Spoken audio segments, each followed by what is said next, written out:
Kung pwede pong makapagtanong una sa PAOK, since kayo po yung nag-conduct nung raid doon sa Bamban, could you please give the committee a short presentation of your key findings in that raid? So the chair acknowledges Dr. Casio.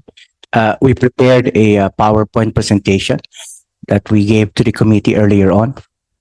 May I Could ask we just you know to how many flash? minutes long it is? I could probably do it in 5 minutes, ma'am. I'll just skip Please proceed. I'll just skip through the most important parts. Please proceed. Could we go through the PowerPoint, please? Let us skip the first 2 slides, please. 3 slides. Skip that one. So that's the compound. Okay. So, ma'am, can we proceed to the next slide? Basically, Sunyu 1, as per the documents we obtained from PAGCOR, is only licensed to operate on the 2nd, 3rd, and 4th floors of that building, A1 building, the admin building of Bauco compound. But we were able to obtain a warrant for the entire compound, 36 buildings, and thankfully we were able to do that because in our raid we were able to find that the actual scamming activities were found in 2 other areas that were not declared under the PAGCOR license. But let me state, Madam Chair, Mr. Senator, that even in the licensed POGO, 2nd, 3rd, and 4th floors, initial investigation indicates that there are also scamming activities in that legitimate POGO. And just about your first 3 slides, Dr. Casio, even from the air, ang laki niyang tignan. What is the area of that whole compound? I could not recall on the top of my head, but there are 36 buildings thereabouts, ma'am. So I could imagine it could be a few hectares. So we will ask perhaps another national government agency later kung ganong kalaki ang mukhang malaking compound na yan. Please proceed, Doctor. Could we proceed to the next slide, please? So that particular area houses the condominium units where our deponent, our witness was able to escape from.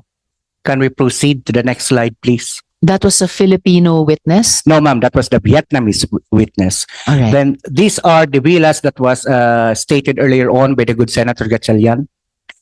If I'm not mistaken, yeah, he is correct. There would be around 14 villas thereabouts, and 3 of the villas are interconnected by tunnels. And there is a large, I would say, Olympic-sized swimming pool therein. And under one of the villa, in the most sophisticated villa, would be a multi-million peso worth of a wine cellar.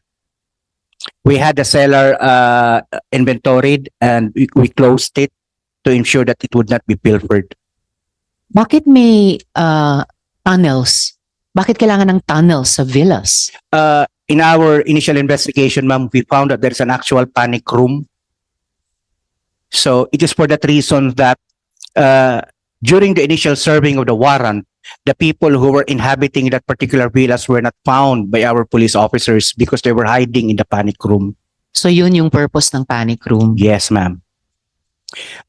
Thankfully for us, since we stayed there for a few days up until the 3rd day to conduct the investigation and to do the wrap-up, we were able to find 4 Chinese nationals in that area. Unfortunately, that was already a second search, so we could not include them in the inquest. Otherwise, that would be a second serving of the warrant. Pero itong 4 na Chinese nationals, nung una, doon nagtago sa panic room. Opo. But later, nung lumabas sila, Opo. doon yung sila nadakip. Opo. Can we proceed, please? Ito po yung incidente that led to the application of the warrant.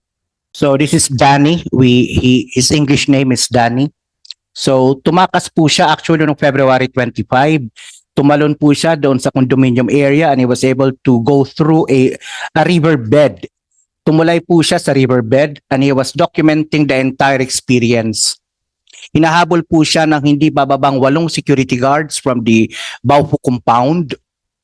Paano alam na galing sila sa Baofu, yung guards? Nagkilala po sila that they were from Zone U1. Kasi po, nakatakas po si Mr. Danny into an adjacent compound, a farm owned by a Filipino-American American Air Force retiree. And they were trying to force that individual to hand over Danny. And thankfully, he did not. Then the following day, Itong guard naka-uniform pa, no? Yes, Doctor? yes, Your Honor. Then we got a call on the 26th of February from a pastor who was a friend of that Filipino-American national, and he informed us of the presence of Mr. Duke Danny. I arrived at the compound on the 28th of February to retrieve Mr. Duke, and I brought him to Manila, where we kept him in our safe house. Okay. Mr. Danny intimated to us that he was being asked to sign an affidavit of undertaking, that he was not harmed, that he left the compound at his own volition. Sinong nagpapapirma sa kanya ng ganyang affidavit? He intimated to us that certain police officers were asking him to sign the said document. Uniformed police officers? According to Mr. Duke. We'll ask that. But when we arrived at the area, no said police officers were present. Only Mr. Duke and the Filipino-American national was there. Let us continue, please.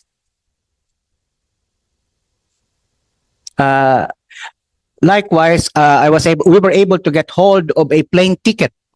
He was being forced to leave the Philippines on February 27 or 28, a paid Cebu Pacific ticket. Galing po kanino yung ticket? Apparently, according to Mr. Duke, it came from Zunyu 1.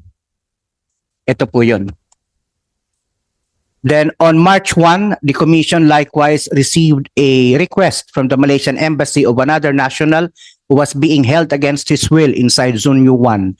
The letter was addressed initially to our executive director, then later on addressed to our chairman, the executive secretary. Ito po yun. That's the actual letter that was given, a request for assistance by the Malaysian embassy. So, So aware po yung embassy ng Malaysia dito sa Pilipinas, dito sa Bamban POGO hub? Yes, Madam Chair. So by March 1, the Vietnamese embassy and the Malaysian embassy were already requesting the assistance for their two nationals, ma'am. This is the Malaysian national. He is now standing as a witness. He is being kept on safeguard.